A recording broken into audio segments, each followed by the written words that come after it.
Good morning students. Today we do the interference of light. Beta, we also did this interference of light before summer break. Whatever I taught you that time about interference, that was only to make you clear the meaning of interference. And I remember I quoted the example of bulb. That was not the real one. That was only for understanding purpose, because later on I also told you for the interference we need the coherent sources, otherwise interference phenomena is not possible. I told you these things in previous lectures.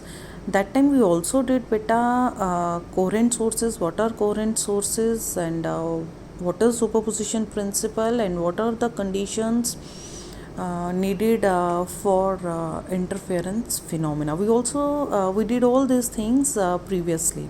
Now in today's lecture we'll do the interference and the Young's double slit experiment. Now let's start today's lecture. Beta, you know, when the light emit from a single source, then the light spread out uniformly in all direction if it emits from a single source. And what happen when light waves coming out from two sources and the two sources are coherent? What happened that time?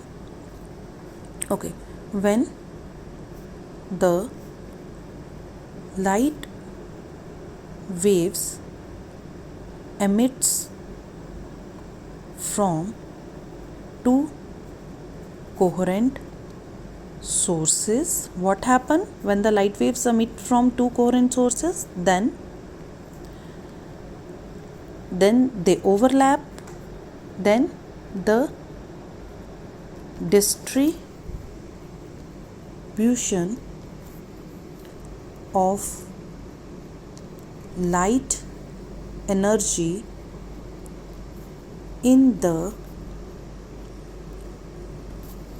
region of superposition is not same. So whenever the light waves emit from these two coherent sources, then when these waves emitting from coherent sources superimpose or overlap, then the distribution of energy never remains same. By the region of superposition, we mean a place. Region is a place where the light waves from two coherent sources superimpose. The light waves from two coherent sources superimpose or overlap. Sources superimpose or overlap. We use the word superimpose, not overlap. And by not same means, in the region where the light waves are superimposing, their distribution is not same. Not same means at some place we get the bright spot and at some place we get the dark spots. At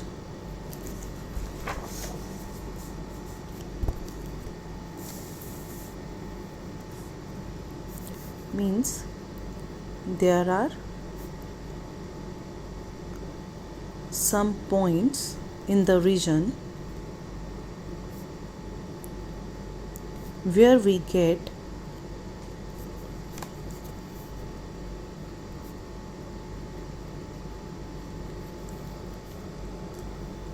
bright intensity of light, or we can say bright spot, or high intensity. Or there are some points, beta, by high intensity we means brightness, and there are some points where we get dark spots, or I can say low intensity. By dark spots or low intensity, we mean darkness. So, we see whenever the light waves coming out from two coherent sources, they superimpose, the distribution of their energy in the region of superposition never remains same. At some points we get the bright spot and some points we get the dark spot. Beta, the light we are considering, it is in the light is in the form of wave. When light is in the form of wave, we represent it like this, in the sine wave, in the form of sine wave. Suppose the light wave coming out from this source S1 is like this, and the light waves which are coming out from the second coherent source is also like this. Now what happens, beta? We get this bright spot or the dark spot accordingly how our waves are superimposing. The light waves which are coming out from these two sources, how they are superimposed, we get the brightness and darkness in the region accordingly. Now see, when the wave from one source comes out like this and from the other source also comes out like this, means when and these two waves superimpose, means when the crust of one wave fall on the crust of other wave, crust means maximum amplitude, when the crust of one wave fall on the crust of another wave, see what happens, crust of wave S1 falls on the crust of wave S2. What happened? Now their amplitude increases. Now you can see easily in the diagram their amplitude is more in comparison to before. Their amplitude was not as much that is now. In the same manner, the trough of one wave falls on the trough of other wave. It comes out like this. Okay.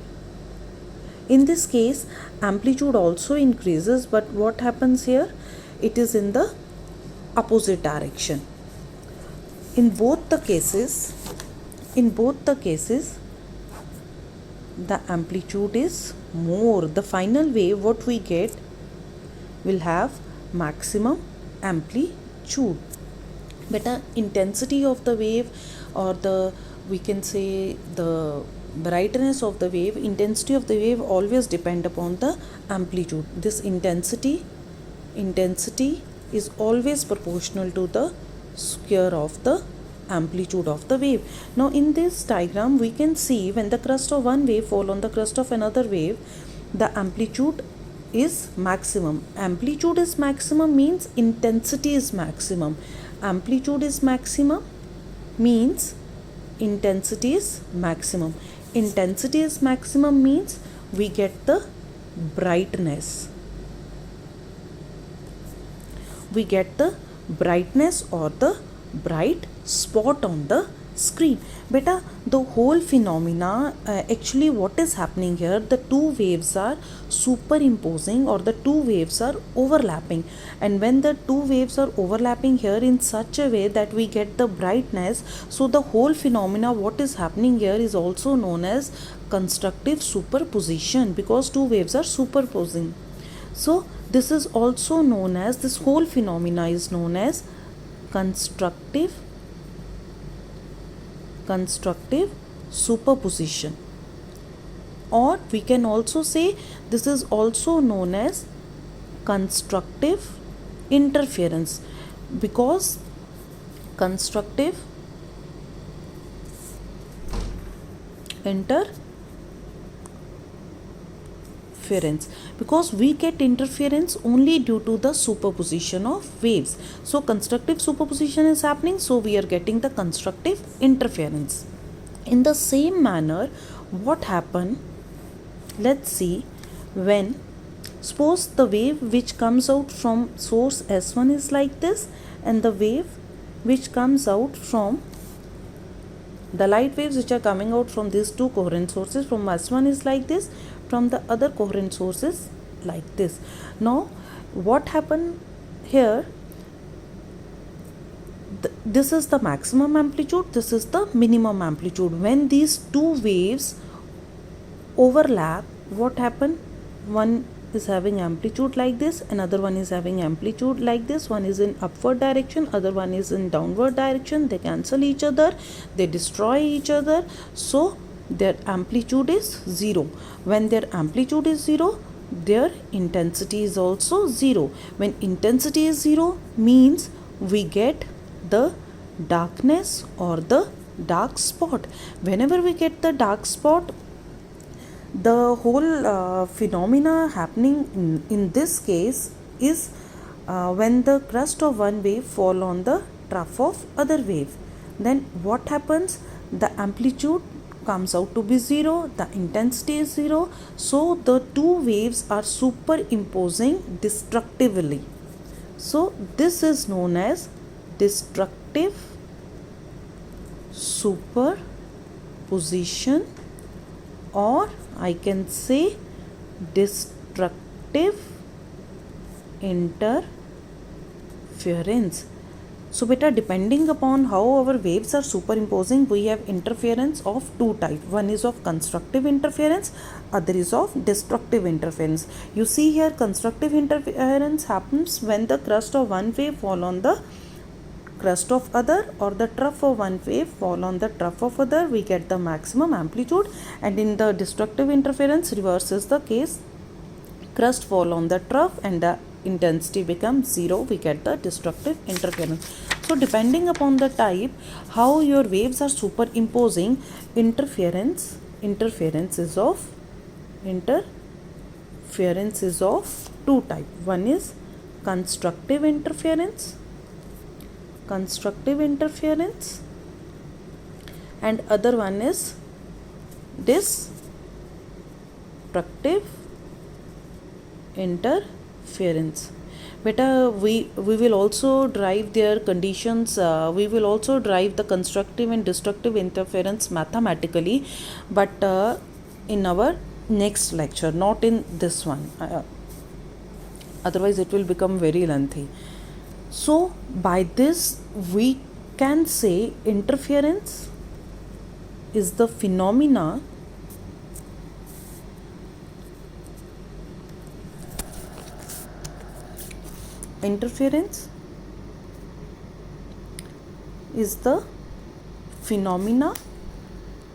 of distribution, we will use the word redistribution.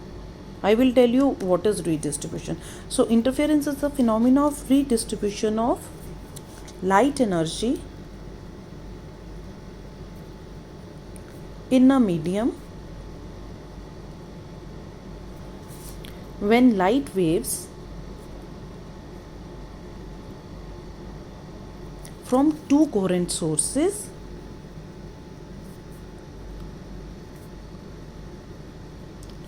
superimpose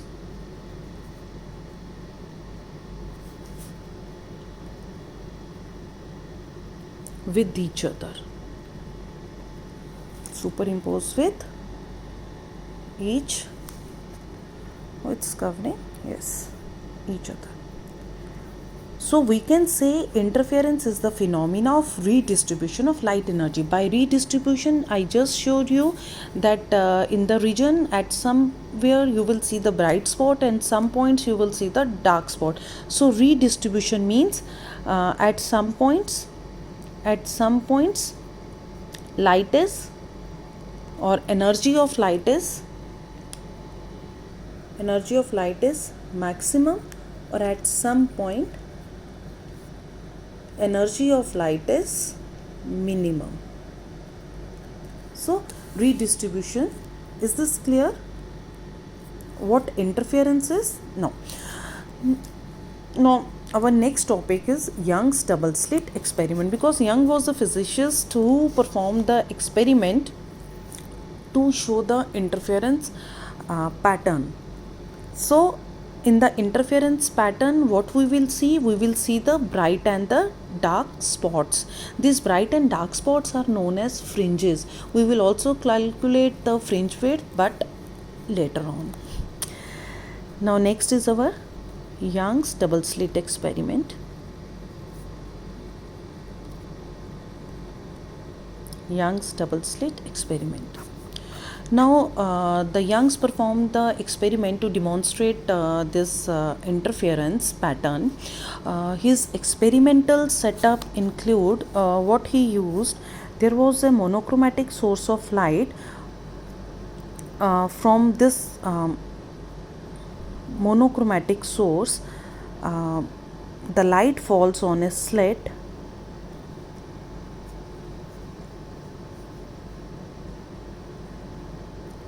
which has a small hole. Is it visible now, hole? Yes. This hole is very small, so this hole act as a point source of light. This is a monochromatic source of light, and this act as point source because it is a very small hole of width almost 1 mm. So this hole act as a point source of light, and from this point source of a light there was a screen which has two holes, S1 and S2. These holes are known as, we name them as slits S1 and S2. They are at equidistant from the point source S, and we get this point source from a single source S. We get these 2 point source S1 S2. He get the from this single source S, so they act as the coherent source. From this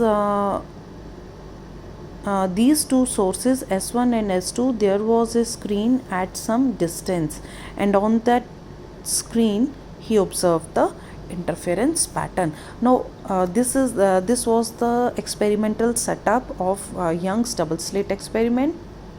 Now let's see what happened when the monochromatic light from the monochromatic source falls on the slit S. This slit S act as a point source. Now the waves which comes out from this point source are spherical. The waves which come out from this point source are spherical in shape, and these waves, as I show you earlier, these waves are in the form of crust and trough. So I show crust here by solid lines and trough by dotted line. Let's draw the dotted line. These dotted lines are for trough. So when these spherical waves fall on the slit S1 and S2, what happen? They will superimpose after falling on this slit. It will come out from this S1, it comes out like this. From S2 it comes out like this. From then solid line is for crust and the dotted line is for trough. Then this crust of one wave fall on the crust of other wave. Then trough of one wave fall on the trough of other wave. But I'm not able to draw this diagram as I'm holding the phone. See, there are points where this dotted line mean trough. Trough of one wave fall on the trough of other. Here also trough of one wave fall on the trough of other. So when you join this dotted line, the point on the screen, we get a bright spot, and the points where this dotted is for trough and this solid is for crust, There are some points where crust of one wave fall on the trough of the other wave. This is also point. This is also one dotted and one solid line, means one crust and one trough. When you join these lines, you will get the dark spot.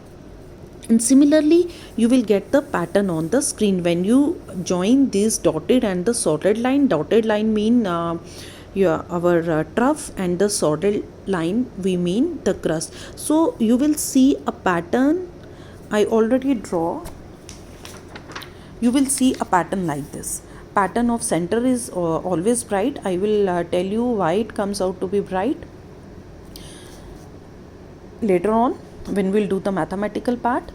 These and simultaneously you will see the dark and the bright spots on the screen. These bright and the dark spots on the screen are known as fringes. We will also calculate the fringe width, but next time. I think it's clear to all of you. Thank you, beta.